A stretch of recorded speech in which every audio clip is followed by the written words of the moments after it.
Bismillahirrahmanirrahim.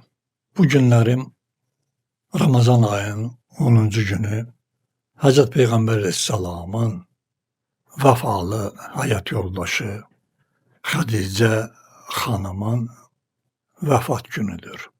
Bu münasibetle bütün dünya Müslümanlarına başsağlığı verilir. Aleyhisselatü Peygamber Aleyhisselam'a ve onun ehl-i beytine ve İmam-ı Zaman'a nenesi Hadice Kübra'nın da vefatı münasebetiyle başsağlığı verilir.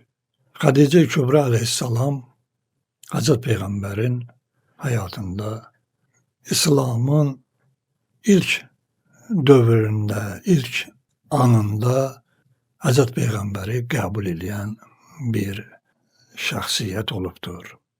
Hadice Kübra Aleyhisselam o dövrdə Məkkenin tanınmış ve çok var dövləti olan bir xanım olub. Çox şəxslər ona elçi düşmüşdülər. Amma o heç bir kəsi qəbul eləməmişdir və Hz. Peyğəmbər Aleyhisselamı özünə həyat yoldaşı seçəndən sonra İslamı bütün varı ilə, canı ilə, malı ilə müdafiə eləmiş və Hz. Peyğəmbər Aleyhisselama öz sədaqətini göstərmişdir. O xanıma hətta cahiliyyət zamanında Tahirə, yəni İsmətli xanım deyərdilər. Hz. Peyğəmbər Aleyhisselam onunla həyat qurduğu dövrdə Həzrətin təxminən 25 yaşı var idi. Xanım bütün həyatı boyu, yəni Peyğəmbər Aleyhisselamla yaşadığı dövründə ən sədaqətli və hətta o qədər o Peyğəmbər Aleyhisselama sədaqətli olmuşdu ki, Hz. Peyğəmbər Aleyhisselam onun vəfatından sonra da onu tez-tez yad elirdi və hətta onun haqqında söylədiyi xoş sözlərə görə Peyğəmbər Aleyhisselamın həyat yoldaşlarından olan Ayşə xanım ona görürsən ki, qısqanclıq eləyirdi. Hədislərdə məsəl üçün qeyd olunubdur ki, Peyğəmbər Aleyhisselam ondan danışanda Ayşə xanım qısqanclıqdan deyərdi ki, o qoca arvadın haqqında niyə çox danışırsan, hansı ki, mən sənin ən cavan həyat yoldaşınam. Həzrətin əsəbindən rəngi dəyişirdi. Ayşə xanım söyləyir ki, mən belə deyəndə gördüm Peyğəmbər çox narahat oldu və buyurdu ki, hamı məni təqsib edəndə Xədicə məni təsdiq edərdi. Hamı məndən uzaqlaşanda o mənə iman gətirdi. Məni tək tənha qoymadı və müdafiə elədi. Allah ona rəhmət eləsin. Hətta Həzrət Cəbrailin xanım Xədicəyə Allahın salamın gətirdiyini də buyurubdur. Hədicə Kübra Aleyhisselam həyatda elə bir mövqedə dayanmışdı ki, dünya elə xanımlardan çox az görübdür. Hz. Peyğəmbər Aleyhisselamın Hədicə Kübradan 6 uşağı dünyaya gəlmiş, 6 evladı olmuşdur. Onlardan ikisi oğlan, 4'ü qız idi. Oğlanları Qasimlə Abdullah, qızları isə Rüqayyə, Zeynəb, Ümmü Gülsüm və Fatimə Zəhra Aleyhisselam olmuşdur.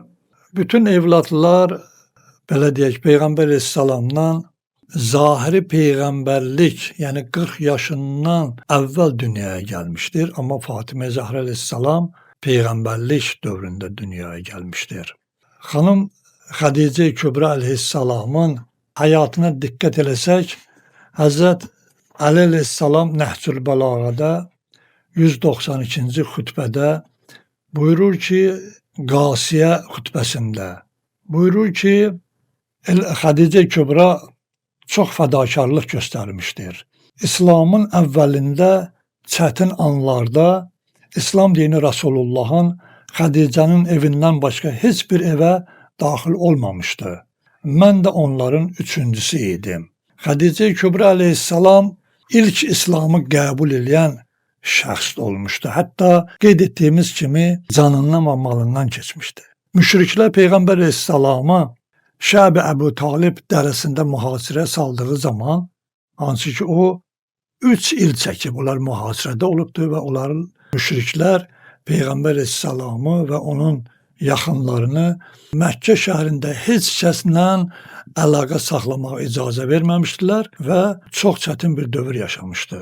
Buyurur ki, həmin 3 il dövrdə xanım Xədicə Kübra əleyhissalam tez-tez Həzrət Əlinin əlindən yapışıb həmin dərəyə tərəf gedərdi və özü ilə süd, xurma və digər yemək əşyaları, ləvazimatları aparardılar. Xədicə Kübra əleyhissalamın Peyğəmbərə göstərdiyi məhəbbət o dərəcə idi ki, onun vəfatı günü Həzrət Peyğəmbər əleyhissalam həmin ili həm də Əbu Talibin vəfatı həmin il olmuşdu və aralarındakı məsafə təxminən bir neçə gün çəkməmişdir. Onların hər ikisi Peyğəmbər əleyhissalamın yanında böyük məqam sahibi idilər və onların vəfatını Amul Hüzn deyərək tarixdə qeyd olunmuşdur. Yəni hüzn və qəm-qüssə ilə adlandırılmışdır.